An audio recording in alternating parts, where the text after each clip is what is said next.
All right, we will get started. Welcome, everyone. Thanks so much for joining us. I'm Bob Perkins with the AAISP, the Global Inside Sales Community. And thanks for joining us today. The topic, why you all coming out? Why you here? Well, it has to do with stalled deals. And, there's those high-performing reps out there that have a way to minimize stalled deals. Nobody likes them, but you're going to learn today some really good best practice and tips. I'd like to introduce a couple of great individuals from SPARXiQ. SPARXiQ being a great sponsor, partner, working with AISP. We really appreciate them. So I'd like to welcome Doug Wyatt, Director of Product Management. Doug, welcome. Glad to be here, Bob. Good to have you. And then Mike Kunkle. Some of you probably see some of Mike's stuff on LinkedIn, but he's been around for not quite as long as I have, Mike, I don't think, but VP of Sales. Welcome, Mike. Good to have you. Welcome, Bob. Hey, Doug. Hello, audience. And I just, the only thing I'm more concerned about than how long we've known each other, Bob, is you have a lot more hair. And I just don't think that's fair. Well, you got a cooler beard, man. I think I'm going to grow one. Anyways, look, if you have questions, we have just 30 minutes. Please try to save them to the end. We promise we will get to them at the end. We'll get to everyone, even if we go a little bit over time. More importantly, stick around. The SPARXiQ team is going to give you a sneak peek and a special offer. So I think you want to stick around for that. So with that, Doug, I'm going to turn it over to you. Absolutely. Thanks, Bob.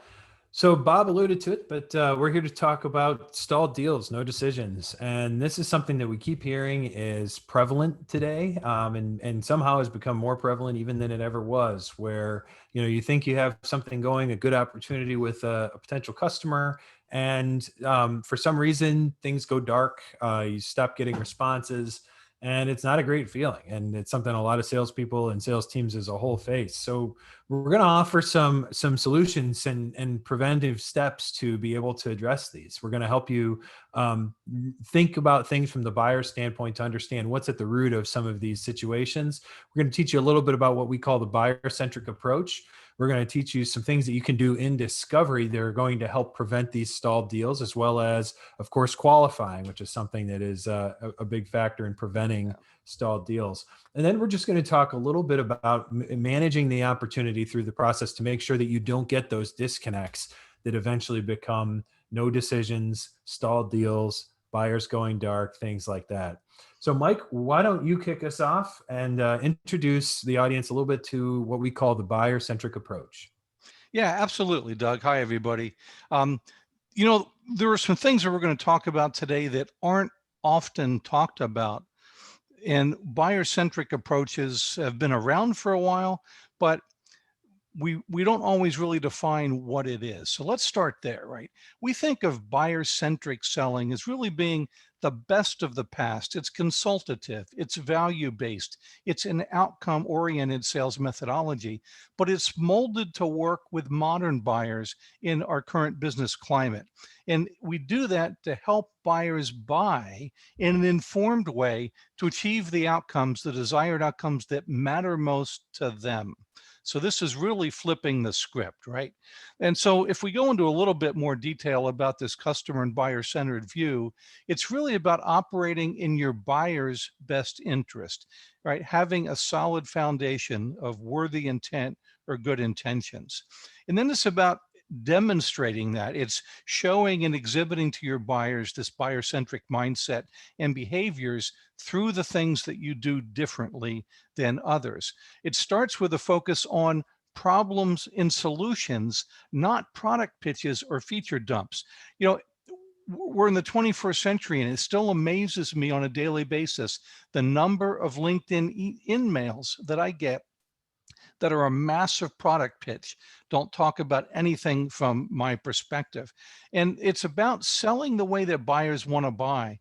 Look, buyers are telling us in B2B buying research the things that they want and the things that they don't like about the average seller today. We just need to listen, right? It's about adapting and aligning your sales process to their buying process. And it's about these consultative, value-focused, outcome-oriented approaches that we're going to talk about, right? So there's a way then to infuse this concept, this buyer centricity into everything that sales reps do. It starts with understanding your buyers and decision makers. What are their roles and goals? You know this is persona work, right? It's about what we call coin op. We joke that, everyone says that sellers are coin operated, right? But we think buyers are coin op orated as too, right? It's about the challenges and opportunities they face, the impacts of those, the needs that they create, the outcomes they're looking for, and then how they prioritize those things. It's about buying process with exit criteria. And exit criteria is just a geeky Six Sigma phrase that means, what does someone need to see, hear, feel, understand, or believe in the current process stage to feel comfortable moving forward to the next with you? And you're going to see this theme come back later. It's about metrics that matter. If you take that approach, it allows you to really flip the script then to message the same way. Focus on the problems, not the products. Focus on solutions to those problems. Focus on resolving the impacts in CoinOp and enabling those outcomes. And in doing that, you can address both their business needs and any personal needs that they may have as well. This allows you to tailor the messaging throughout the process by persona, and then eventually right down to the individual person you're speaking with. Doug is going to talk about these two things in a little more detail, but it's about doing exceptional discovery and what we call a situation assessment, where it really looks at the current state, the future state, and the factors in between, and then qualifying this opportunity, which in our minds is not just for us as salespeople, but it's to help the buyers as well, right? In understanding funding alternatives, the committee you're working with, timing and urgency, and something that we say with a laugh, you can't launch without NASA, right? Need and solution alignment. This allows you then to co-create solutions, to build solutions together with your buyers to deliver the outcomes they want. Serious Decisions said several years back in one of their studies, the single biggest inhibitor to sales growth was the inability of sales reps to communicate value. This gives you a forum for doing that. And then again, to message it by person or persona. And then lastly, it's about managing this entire process by uncovering and meeting those exit criteria, the things that matter to allow them to move forward, getting acceptance from them specifically of the support you ask, keeping your commitments, gaining commitments from them, communicating regularly, and throughout this thing, managing people and process. The goal here really is to infuse buyer centricity into everything you do and flip it from the very often seller-centered environment and approach that so many sellers are using today. The bottom line here, buyers are so tired of stereotypical sales behaviors, and they're telling us loudly in research, right? B2B buying behavior has evolved. We all know that, but we haven't as sellers always adapted completely. So we think it's time for finally a tipping point, if you will, for this mindset and behavior shift to infuse buyer centricity into everything you do. This would be the first layer, right, of really overcoming the deal stalls. And of course, we're getting near Halloween, so the ghosting that very often happens with our buyers. Doug, you're going to take us into, I think, one of my favorite topics next, and start to peel back the layers of how discovery and qualification can make a difference, right? Absolutely. And, a lot of people have had different kinds at times of discovery training, and certainly familiar with the importance of discovery. But when it comes to preventing stalled deals and no decisions, this is really the critical foundation, which is why we have to talk about it. Is that, when you're early in the process, this is going to be the magic pill you can take that prevents those stalls in the future. And Mike introduced the idea of CoinOp, understanding your buyer, their challenges, opportunities, impacts, needs, their outcomes, and priorities. And this is really the root of it, because if you're not understanding your buyer, you're going to struggle to understand what they really need and eventually why they would purchase or decide not to purchase or go dark, as what we're talking about today. But let's break CoinOp up in half, because there's actually another layer to this. The current state, what your buyer is facing today, is the C, O, and I. They're facing challenges, they have opportunities in front of them, and they're feeling the impacts of those. They're either feeling the impacts of the challenges, or they're feeling the impacts of not being able to realize the opportunities that are in front of them. That's what's going on now. Their future state is the needs that can connect them to the outcomes and priorities that are important to them. So this is where we really look at what's going on today, and then what do they want to get to? What is their desired future state? And in between there, of course, we have a gap. And that gap could be small, it could be massive, it could be very difficult to get from where they are today to where they want to get. What does it take to get them from where they are to where they want to go? And do you have NASA? So Mike mentioned it earlier, but need and solution alignment is really fundamental when we talk about preventing stalled deals, because you need to understand what they actually need, but you need to also be honest with yourself and know whether or not your solution is aligned to what is important to them and what their priorities are and what their challenges and opportunities are that they're trying to resolve. And then the impact is another incredibly important part of this. How painful is the impacts of where they are today, and what's the impact of making it to their future state? The combination of those is going to either create a compelling case for this to be a priority that they go ahead and do, or there's just going to be maybe not that much of an importance pushed on it. And I think what a lot of sellers are facing are situations where they feel it's really important for them that the buyer purchases their product. But if it's not as important to the buyer, that's when sometimes this ghosting happens, or buyers go dark. You get no decisions. They just decide to stick with whatever it is that they've done that hasn't gotten them fired to this point, basically.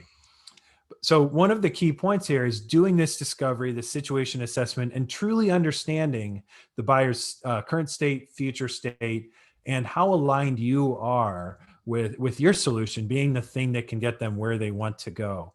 And then from there, it's important, as you're messaging in the process, to translate what you've learned in the situation assessment and in discovery, translate into the needs, and use need statements to make sure you're aligned with your buyer. So once you've done discovery, it's really useful to do need statements like this and rephrase what you've heard from the buyer back to them. You need to do XYZ. You want to accomplish. So it's important for you to, as I understand it, your primary objectives are, and these kind of need statements are critical because it confirms with the buyer that what you understand is what they understand. And if you're doing that, you're staying right with them, and you're not going to lose track, and you're not going to have that disconnect happen that often results in stalled deals, no decisions, the things that we're talking about. So we had to bring discovery up just because it really is the foundation, and a lack of discovery results in guessing a lot, which is, a big reason why sometimes there becomes this chasm between where the buyer is and where the seller is, and where the seller thinks the buyer is just not understanding exactly what's going on, where they're trying to get to, and what the different priorities are, and where that solution might fit into it. Because if it's more important to you as a seller than it is to your buyer, you can't write the check for them to purchase. You have to it has to be important for them to do. And that's really what this is all about. So we have to talk about qualifying too, because go ahead, Mike. Just a quick thing on that discovery piece, folks. We're not saying that discovery isn't happening today, but what we see consistently is it happens at this surface level, like a rock skimming across a pond. Get it to where Doug's talking about, and that can be a major differentiating factor for you. Thanks, Doug. That's a great point, Mike. Yeah. And there's a lot of, a lot of salespeople are out there doing discovery, starting by asking questions to understand the situation. And you can see where what we presented here fits into that to make sure that you're learning what you need to know that there's a compelling case for the buyer to purchase your solution.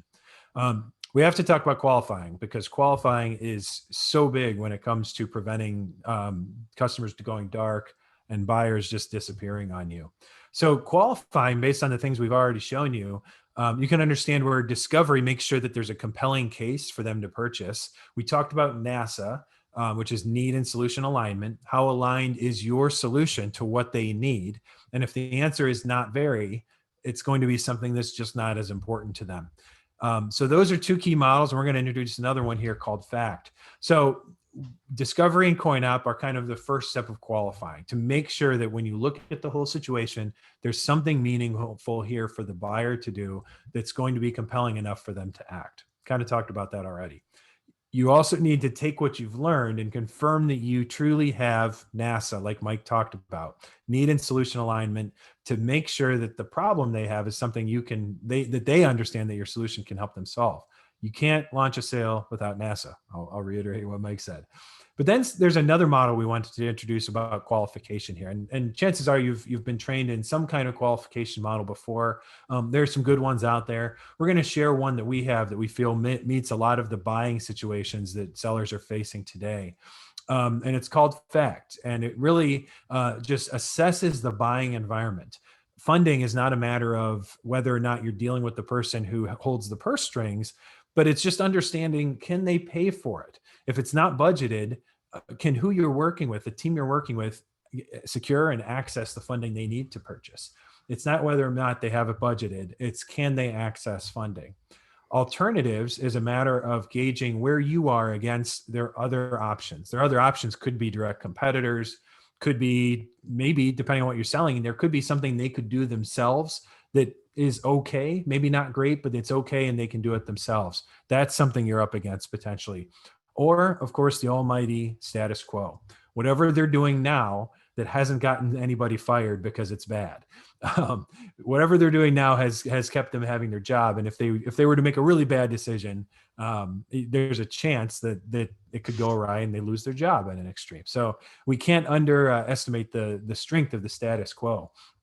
The committee is very important in today's sales. As we know, many complex sales are dealing with decision-making committees that have 4, 5, 6, 7 people involved and some behind the scenes. So you have to ask yourself, are you working with the right people? If you're not working with the right people, what you might encounter is the somebody you're working with is selling it internally on your behalf. And in my experience, I've seen a lot of deals go dark and get stalled when this happens, because you have a particular champion or decision maker that you're dealing with who's then going and trying to message it and sell it internally. And the truth is, they're probably not as good a salesperson as you are. So losing control of that situation and leaving it up to them to pull across the finish line is often a situation that results in them basically not being successful and going dark because they don't want to come back and tell you that they couldn't get it across the finish line, because that's kind of a tough conversation for them to have. Again, thinking about it from the buyer's mindset. And then, of course, timing is a part of qualification. How soon do they need a solution? And more importantly, is there a compelling reason why they need it now or soon?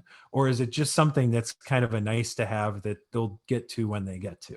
That's another thing that might lead to a buyer going dark or stalling, is just other priorities popping up in the meantime. And if you do good qualification using these models, you'll be able to know ahead of time how urgent this is.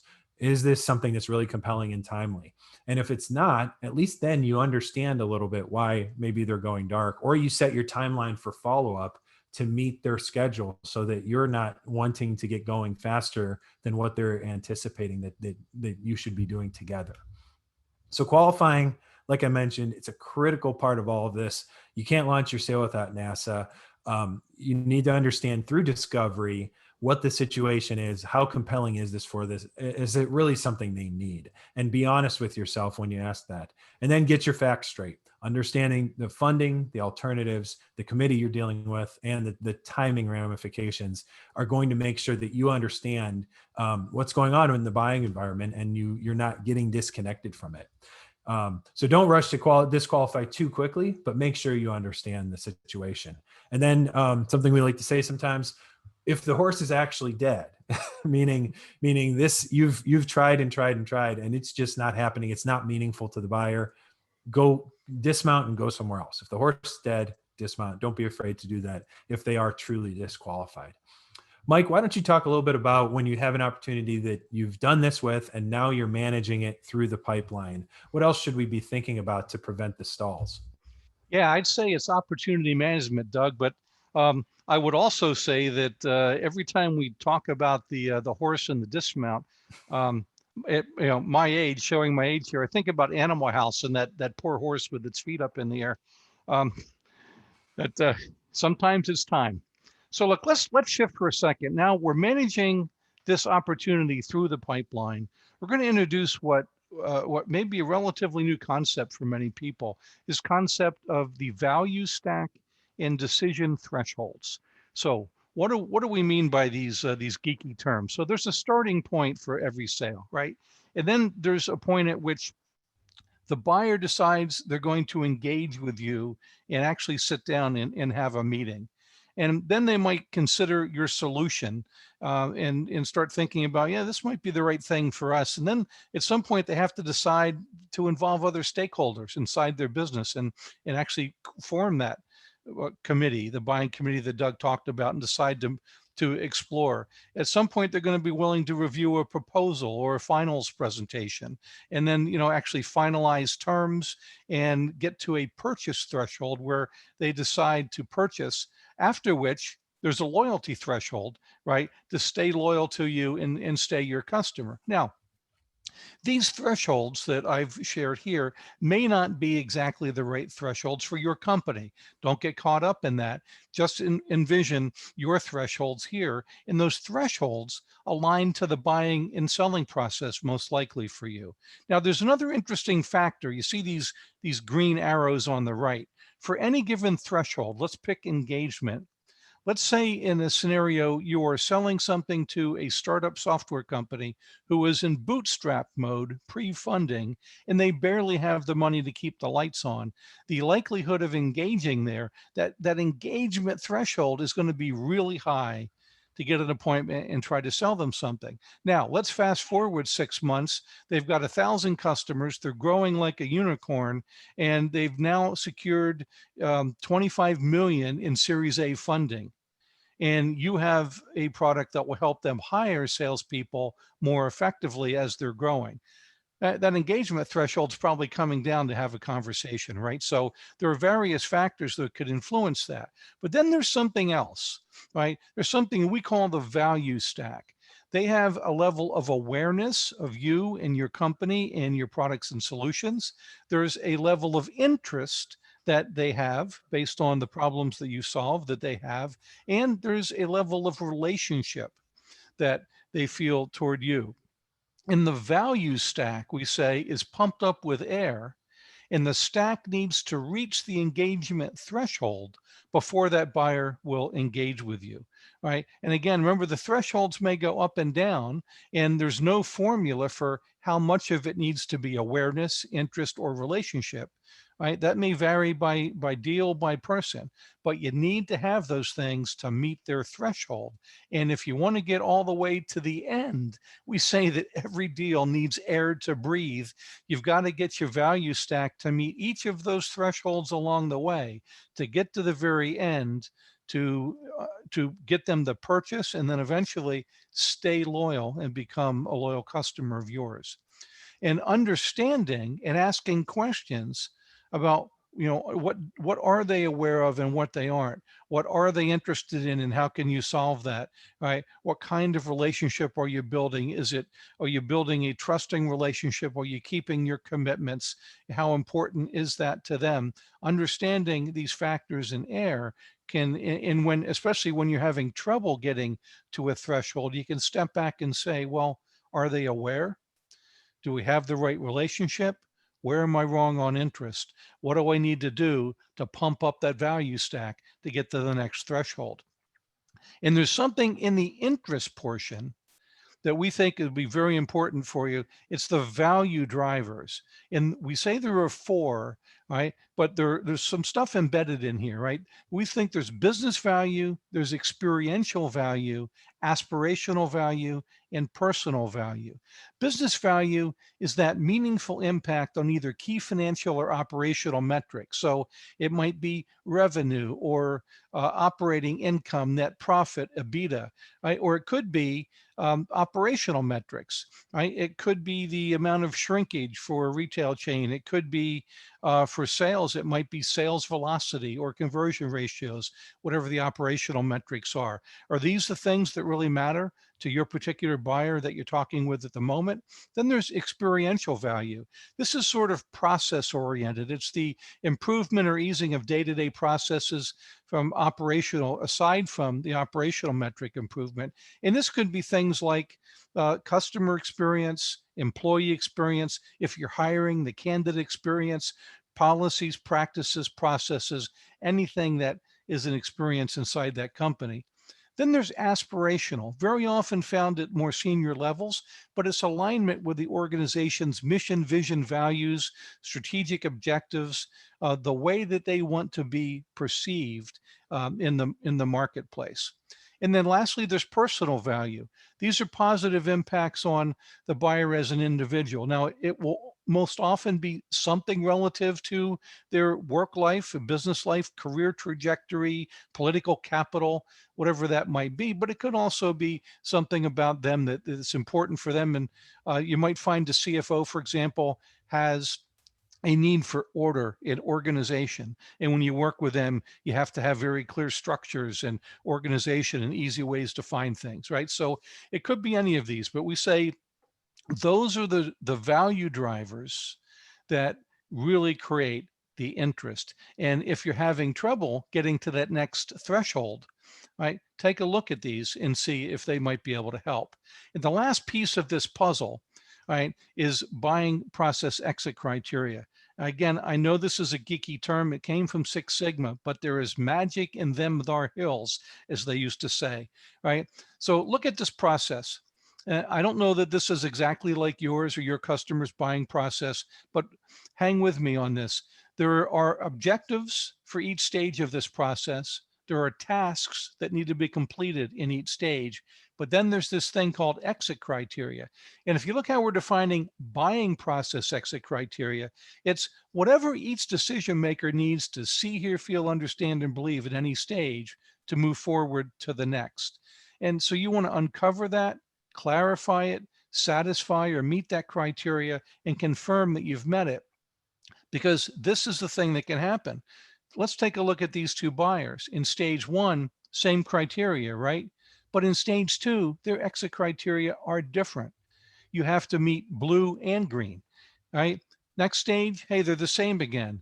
This stage, oh, now we have two different sets of criteria. If you're not understanding the criteria for each individual decision maker, uncovering, clarifying, satisfying, and confirming it, there's a good chance that you're going to have trouble keeping interest in that deal and keeping things moving forward. I promise if you focus on exit criteria, you're going to be very pleased with the result. This is how you get rid of selling by superstition, doing the same thing over and over, hoping for a different result. So what's the bottom line here? Well, your deal can't breathe without air, awareness, interest, and relationship. Value is like beauty. It's in the eye of the beholder, right? So they, understand what they really value and be able to message and deliver that appropriately and personalize it for each of those buyers. And then uncover, clarify, satisfy, and confirm the buying process exit criteria for each of your buyers in your deal to keep things interesting and moving forward. So we said we were going to talk about these things. These are the things that we did.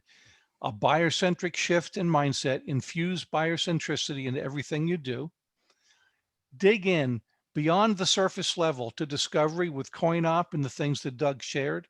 Qualify the deal for both you and your buyer, and then manage your opportunities differently, paying attention to the value drivers, the value stack, and buying process exit criteria.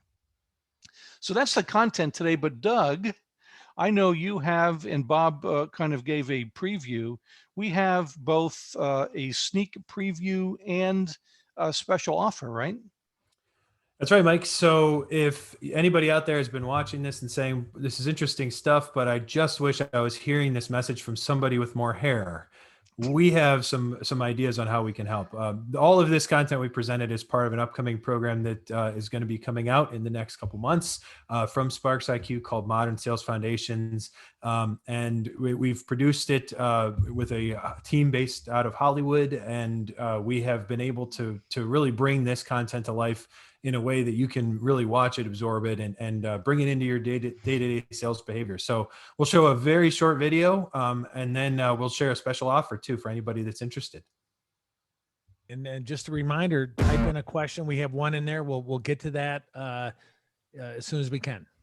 Sorry. Thanks, Doug.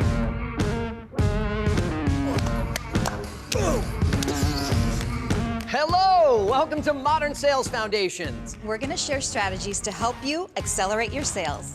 Buyers are tired of seller-centric salespeople. I'm not sure we're going to need things like tsunami coverage. What do you mean? We're in Colorado. Modern Sales Foundations is an exploration of buyer-centric selling. Along the way, we're going to be watching a very talented team of sales pros from Airco Solutions. Yeah, they have this company-wide competition going on, and this year they're motivated to crush it. This guy won the sales trophy? Yeah, well, their region's full of huge legacy accounts. Of course they win. Not much we can do when the deck is stacked in their favor. This year, it's going to be different.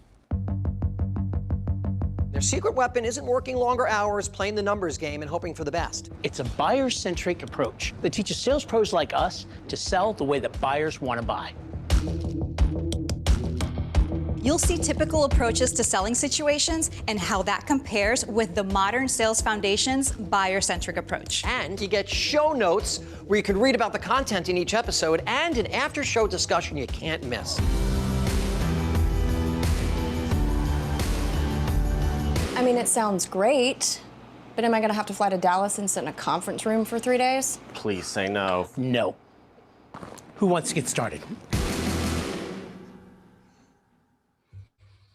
All right. So as you saw, Modern Sales Foundations is a purely video virtual sales training program with over 12 hours of content. And it teaches some of the principles among those which we talked about today, buyer-centric selling and how it can apply throughout the sales process from prospecting through account management. And of course, we provide a ton of learning support, manager, trainer resources to make sure when you implement this, that it's going to deliver the results. It is available in early 2021, but if anybody is interested, what we're offering is a VIP preview, which includes a number of episodes and a bunch of kind of behind the scenes information about the program if you want to get a sneak peek at it. So if anybody is interested in that, for anybody attending this webinar, feel free to reach out to myself or Mike. Our content our contact information is right there. Feel free to reach out, let us know, and we can get you plugged into a VIP preview for the program. You know, in fact, Doug, if you're interested, go ahead and chat in your name, your email.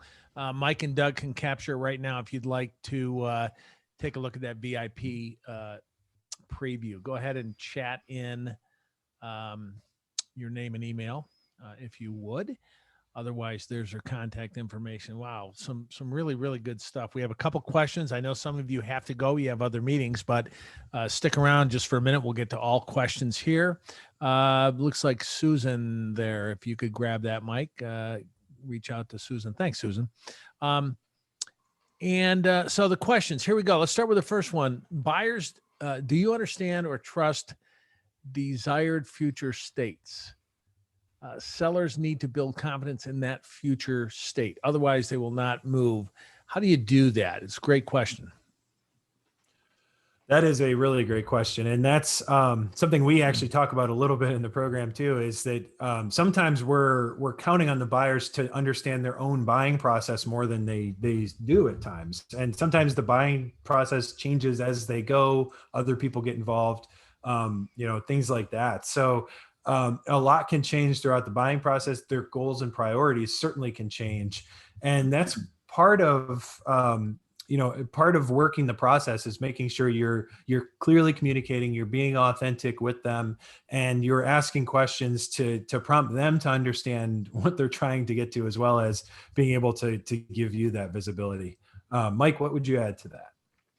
Yeah, no, I think that's spot on, Doug. Right? I think if you're able to message in the way that matters to them, if you're able to build compelling value in it, and if they're skeptical, if you're able to share things from other people who have made that journey and delivered and received the outcomes, achieved the outcomes that they're hoping to achieve, I think that's how you really build the value and build the confidence. We had another question here. In fact, I was thinking the exact same question when you shared that nice little chart, that spreadsheet, and they ask, are the spreadsheets selling process available for download? They will get access to the slides, Right. and Jen can cover that or send out a chat on that. And I think they could probably print out that slide, Mike. Yeah, That- absolutely. Interesting. We got this question all the time, but it's haven't gotten it very recently because people, I think, have figured it out a little bit. But the question was, oh, it went away. It was, does anything change because of COVID-19 in your process? I can't think of anything in the process. There's a lot of talk right now about virtual selling, right? Because those who were selling outside, face to face, handshake to handshake, donut to donut, or have been forced into a role of inside sales where, as you know, Bob, I started my career, and you live on a daily basis. I recognize the difference for those people who have been forced in a very short time to make the shift. Yeah. But the things that you have to do differently are very easy to learn. Like, if you're going to make eye contact, look right into the camera, right? Right. Make sure you have a decent background. Yeah. But I think it's the things that the very foundations and basics of selling are far more exposed when they're not done well in virtual environments. An example is sales meeting management. Right? Have you done the call planning? Do you have an objective and backup objective? Do you know who's attending in their role? What is your agenda to meet not just what you have to accomplish, but to meet their exit criteria so they'll be willing to move forward? Are you summarizing with notes at the end on topics, decisions made, open issues, and action items? Are you doing ham-bam? To have a meeting, book a meeting, and booking the meeting that for the next meeting before you get off the current call. It's the basics well executed in a virtual environment that actually worry more about whether I'm looking here at the webcam or here. Although, again, there are things you can do to better manage the virtual environment too. There's other there's other things I've heard, and that is engagement, right? If you get on 4 or 5 people, and sometimes you're selling to 4 or 5, there's 2 that could be multitasking. There's tips, ideas, how you keep them paying attention to, calling them by name, asking them specifically by name a question. So we've had to, I like to say this lockdown work from home has created unexpected things, unexpected consequences, unexpected rituals, habits, new ways to do stuff. And I think those are going to stay with us for a long time. So, yeah, I don't see us bouncing back to exactly the way things were done for quite some time, if maybe ever. Yeah. Right? But I do think that if you combine the approach of what you've just mentioned on a virtual call people by name perhaps more often, give them a foreshadowing. In a minute, Bob, I'm going to ask you a question about that. But before I do that, right, and now you're like sitting on the edge of your seat because something's coming to you. I thought right? you were actually telling me that. I'm like, what's he going to say? Right. So doing those kind of things actually can make a difference. But executing the basics is so foundational and so much more exposed in virtual worlds if you don't do it. So I don't think there's a time in selling history where getting the basics right has been more important. It's so true. And we know through research, through talking with so many leaders, sales leaders and reps, that discovery in and of itself is really a weak gap in the profession of selling. We got to get better at that. Even if it's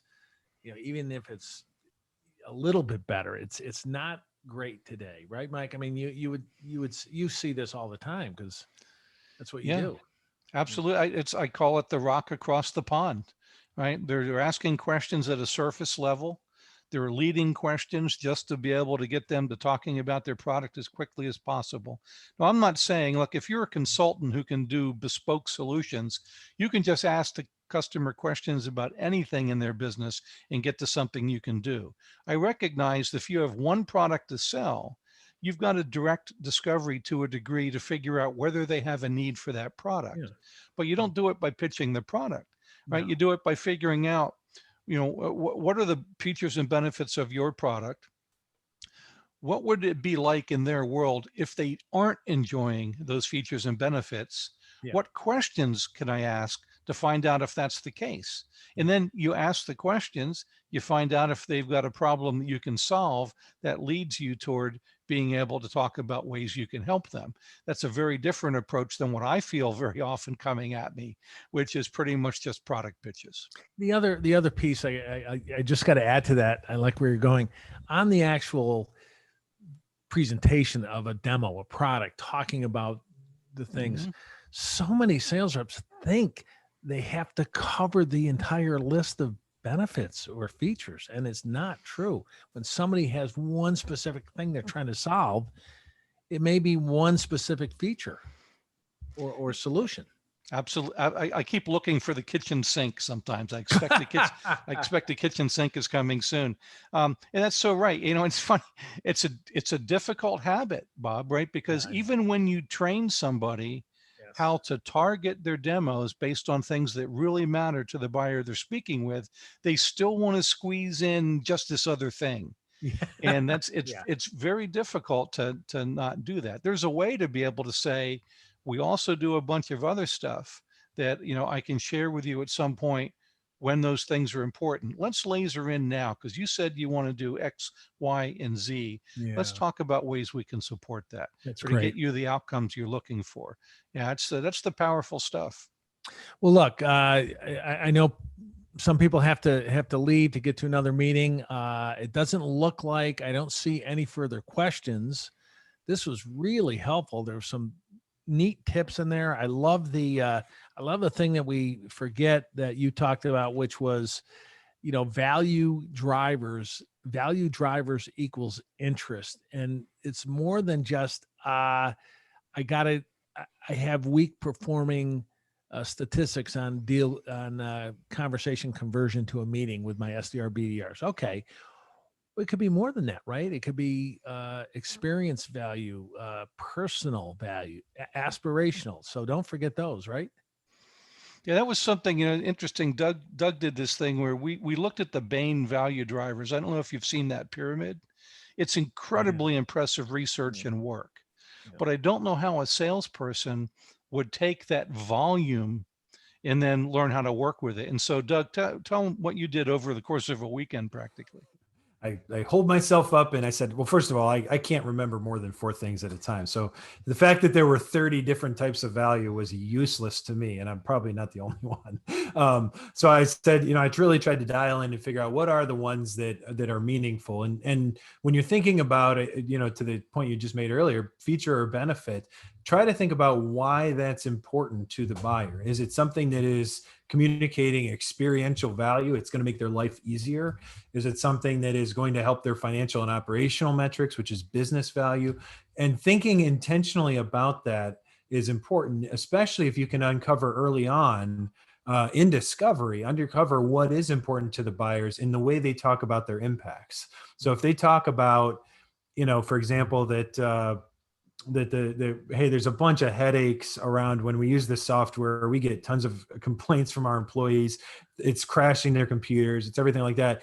And you have a way that your product helps them run smoother. That's experiential value. And you need to make sure you come back and you're messaging experiential value rather than talking about how the ROI is going to be and, that it's going to save them 30% on what they're spending now. That all might be true, but you really want to lean into the things that tie to the impacts they're trying to get away from. You're using their own language sometimes, their own, absolutely, the way they look. This has been great. Thanks so much.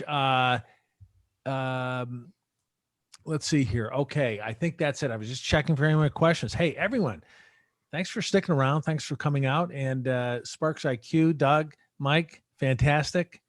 We'll see you again soon. Signing off. Have a great week. Thank you, guys. Thank you.